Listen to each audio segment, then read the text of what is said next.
Hello, everybody. Armchair updates. Gonna do a quick scoring week 17 breakdown. I don't really have a ton of notes or anything for this one. It's been kind of a funky week. Didn't feel like it yesterday after the dentist. So yeah, I don't have a ton of notes for this week. Go quickly to the stand. Plus, it's late as hell. I'm doing this on Friday. Week 18 is almost over already, but I still want to get 17 out of the way. So go to some standings real quick and take a look at your usual suspects. Quite a few 9 undefeated teams this week: the Pirates, the Mariners, the Dodgers, the White Sox, the Rays, the Jays, the Cardinals, the Red Sox, and the Tigers all go undefeated. Most of them 3-0. The Tigers go 2-0. Your teams that pick up one loss this week: the Twins go 2-1. The Rockies, the Reds, the Astros come back after a tough couple weeks, go 2-1. A couple teams split the week. The Cubs, the D-backs each go 1-1. The Padres pick up a couple of tough losses. We'll see in a minute. They show up, I believe, all 3 of their matchups on the slim margin list. The Yankees, another couple losses, but thankfully for Yankee Gary, the A's also go 0-3. So hence maybe the podcast title name of Shut the Door. That slim door that the A's had opened up, it didn't come crashing closed because the Yankees still went 1-2, but the A's really needed a couple 3 wins there to kick that thing in. The Phillies go 1-2. The Royals, the Mets, I needed the Mets to lose a couple games. The Braves all go 1-2. The Orioles go 1-3. And then your winless teams, the Brewers, despite having a decent week, go 0-3. The A's go 0-3. The Giants, the Rangers, the Marlins, and the Clevelands go 0-3. The Nats and the Angels, a tough week for the Angels to go 0-2. The Nats were 0-2 as well. Angels, they show up on the slim loss list as well. We don't do the big wins anymore, but we do the slim losses. And I know the Padres show up all 3 times. I know the Angels are on there at least once. Minnesota's on there. Let's take a look. There we go. So your slim small margins of the week. Number 1 was Atlanta over Washington. Couple rebuilding teams going at it. Atlanta beats Washington by 5.666 points. Number 2, Colorado over San Diego, 9.833. So only 2 matchups this week in the single digits. Number 3, Minnesota over San Diego, 12.5 points. And number 4, Minnesota over the Angels, 12.5 points. So the Twins beat 2 pretty good teams in San Diego and Los Angeles by the exact same margin, 12.5 points. Number 5, Cincinnati over Milwaukee, 16.667 points. And number 6, San Diego over Arizona, 19.334. So San Diego showing up twice on the bad end, once on the good end, but all 3 matchups in the small margin list. Don't see that every week. Your big scores of the week: Pittsburgh, 401 points, so exactly 10 points higher than the high score from week 16. Pittsburgh at 401. Detroit, number 2, 383.5. Seattle, number 3, 378.333. The Dodgers coming in at number 4, 346.167.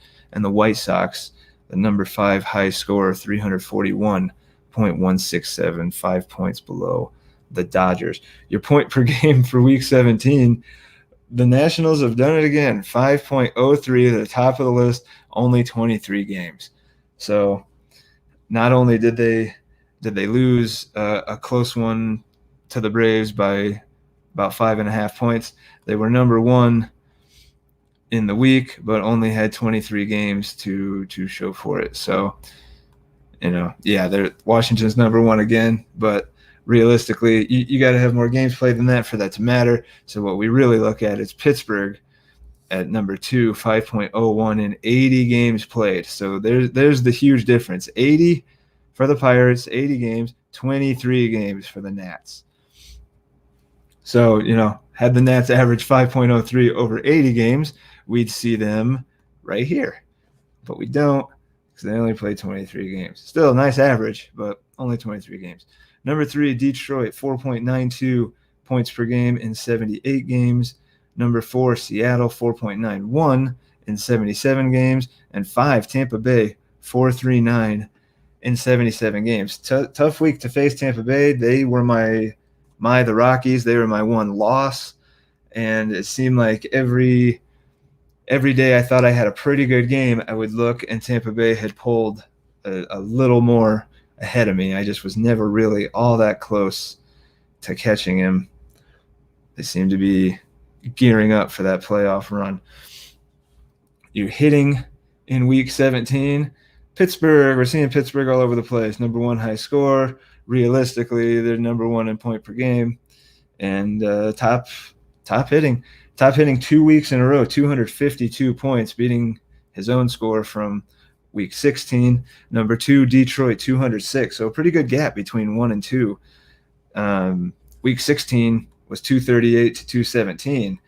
Week 17, 252 to 206. Pretty nice gaps there. Number 3, Chicago White Sox, 205 points. Number 4, St. Louis, 198 points. And number 5, Seattle, 197 points. So they're all very clumped together after number 1. Really good hitting week for the Pirates.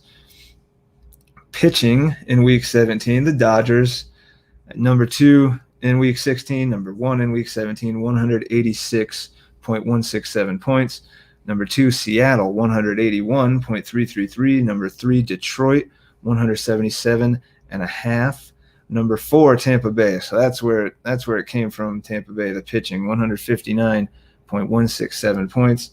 And number 5, Toronto, a mainstay now in the top 5 pitching, seemingly 156.5 pitching points. So the pitching much better in week 17 than it was in 16. You can see from the scores the week before, everything was a little, including the number 5, considerably better than number 5 from week 16, nearly 20 full points better. Seasonal point per game, a little bit of shuffling. Pittsburgh takes the top spot from the Dodgers, 4.38. Dodgers down in number 2. Oh, terrible for Joe. Goes from first to second, 4.34. The White Sox hanging in there at number 3, 4.26. Detroit steady at number 4, 4.23. And St. Louis holding number 5, as he has been last couple few weeks. But he has dropped down a little bit from 4.19, to 4.17. Your hitting on the season, I think, is pretty much the same. Yeah, LAD, of course, the Dodgers, Pittsburgh, Detroit, Philly, Chicago, the same as it's been the last few weeks. The pitching shuffled a little bit, it looks like. White Sox and Dodgers still 1 and 2. Seattle gets back into the 3 spot, taking it from Toronto, so they flip-flop like they've been doing. And Detroit kicks St. Louis out completely. Detroit at number 5, 27.79. St. Louis out of the top 5. I wanted just to do a real quick one. I don't have a ton to say about this week.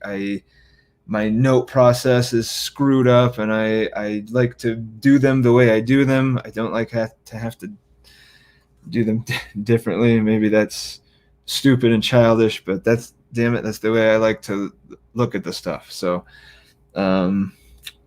just generally just don't have a ton of notes. The football pod had me potted out. The 4-hour marathon football pod has me potted out for the week. I need to get a second wind or something, but at least I cranked out a quick week 17. Nothing special about it. I don't think that the Mets are completely eliminated. I know I gained a game or whatever. I think still mathematically the Mets are still in it. I'm behaving as if I'm winning the 8 seed. I don't mean any offense to Dwight. I'm behaving as if the Rockies are going to be the 8 playoff team in the NL. And then, of course, probably get spanked in the first round. But I'm behaving as a playoff team. Thanks for watching. We'll get back at it again and hopefully have a little bit more normal week 18. This doesn't even feel right. It doesn't feel right. My process was different. Just doesn't feel right. So that's week 17. Quick and easy. We'll be back for the next one. Thanks for watching.